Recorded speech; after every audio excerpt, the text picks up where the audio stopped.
Government budget के एक और ऑब्जेक्टिव पर ध्यान देते हैं। यहां पे गवर्नमेंट बजट का एक और मेजर ऑब्जेक्टिव है कि देश में बैलेंस्ड रीजनल ग्रोथ हो। बैलेंस्ड रीजनल ग्रोथ का मतलब क्या है कि जब देश को आप जियोग्राफिकली देखें तो नॉर्थ से लेकर साउथ तक, ईस्ट से लेकर वेस्ट तक सभी राज्य इक्वली डेवलप्ड नहीं है। ऐसे में गवर्नमेंट अपने ऑब्जेक्टिव के माध्यम से कोशिश करती है कि जो राज्य ऑलरेडी डेवलप्ड है, जिसका इंफ्रास्ट्रक्चर, जिसका इंडस्ट्रियल इंफ्रास्ट्रक्चर, जिसका सोशल इंफ्रास्ट्रक्चर, जिसका इकोनॉमिकल इंफ्रास्ट्रक्चर शानदार है, उस पर कम खर्च किया जाए, और जिसका इकोनॉमिकल इंफ्रास्ट्रक्चर कमजोर है, इंडस्ट्री नहीं है, वहां पे एम्प्लॉयमेंट के सोर्स नहीं है, उस पर ज्यादा फोकस किया जाए। एग्जाम्पल के तौर पर भारत के तमाम राज्यों में सबसे अधिक GDP contribution Maharashtra and Gujarat का है, क्योंकि Maharashtra and Gujarat already well developed and organised है। At the same time Bharat के राज्यों में बिहार और उड़ीसा का हाल बहुत बुरा है।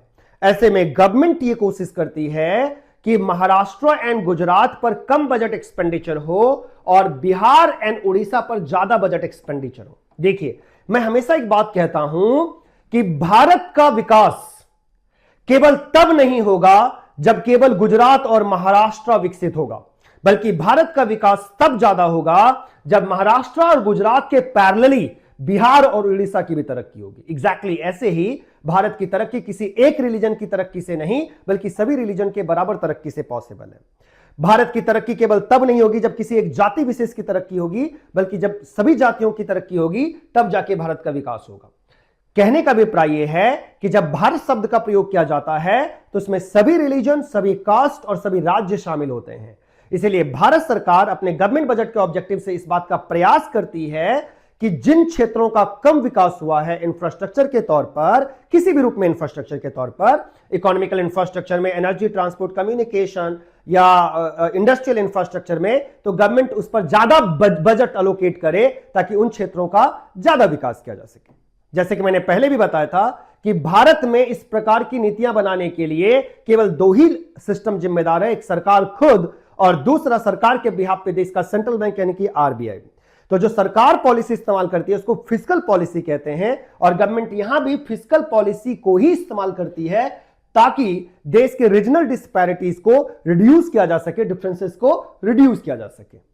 ऑलराइट, सो भारत सरकार के इस बजट ऑब्जेक्टिव का सिंपल फंडा होता है कि देश के उन राज्यों का, उन क्षेत्रों का जो बेहद गरीब हैं हर दृष्टिकोण से, उन पर ज्यादा फोकस किया जाए, उन पर ज्यादा एक्सपेंडिचर किया जाए, और देश के जो क्षेत्र हैं, जो अमीर हैं, इंफ्रास्ट्रक्चर वाइज बहुत शानदार है, इंडस्ट्री वाइज बहुत शानदार है, उस पर कम पैसा खर्च किया जा सके, ताकि देश के सभी रीजन का बैलेंस ग्रोथ किया जा सके। एग्जैक्टली क्लासरूम में भी ऐसा होता है। जैसे मान लीजिए क्लास में 50 बच्चे हैं, उसमें से 20 बच्चे एक्सीलेंट हैं, और सभी का दिमाग एक जैसा होगा ये भी जरूरी नहीं है, और ये नेचुरल भी है।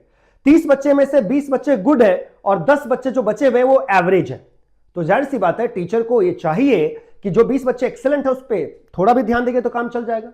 जो दूसरे 20 बच्चे जो क्या बोलते हैं गुड है, उस पर थोड़ा सा ज्यादा फोकस किया जाए तो वो एक्सीलेंट बन सकते हैं, और जो बिल्कुल एवरेज है उस पर एक्स्ट्रा ऑर्डिनरी टाइम देना पड़ेगा, थोड़ा अलग से एफर्ट लगाना पड़ेगा ताकि वो बच्चा उस एवरेज कैटेगरी से गुड कैटेगरी में आए।